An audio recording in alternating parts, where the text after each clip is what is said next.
Пресс-служба СГБ Узбекистана сообщила о задержании двух жителей Самаркандского района, которые обещали двум жителям города Самарканда организовать их выезд в США, за что потребовали по 30 тысяч долларов с каждого.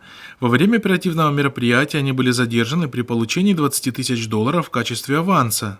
По данным спецслужб, задержанные планировали переправить доверившихся им граждан в Соединенные Штаты по маршруту Узбекистан, Турция, Боливия, Колумбия, Мексика, США.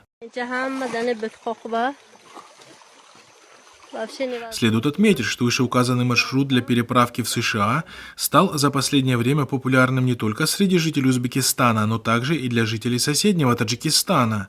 По данным нашего собственного источника в столице, из Душанбе каждую неделю по такому маршруту с целью попасть в США выезжают 30-40 человек. Стоимость такой поездки, включая услуги посредников и проводников, обходится от 15 до 20 тысяч долларов.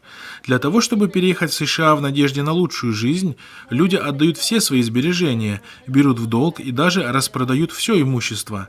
Мечта попасть в США превратилась своего рода в болезнь, как золотая лихорадка, сообщает источник. Эксперты связывают такое явление с ухудшающейся с каждым днем социально-экономической и политической ситуацией в странах Центральной Азии. Таджикский блогер Мухаммади Хикматулло прокомментировал для Хабархо это явление следующим образом. Ну, высокий уровень безработицы и низкий уровень доходов вынуждают население страны годами скитаться в трудовой миграции. Если раньше таджики ездили на заработки в основном в Россию, то сейчас активно осваиваются и другие страны.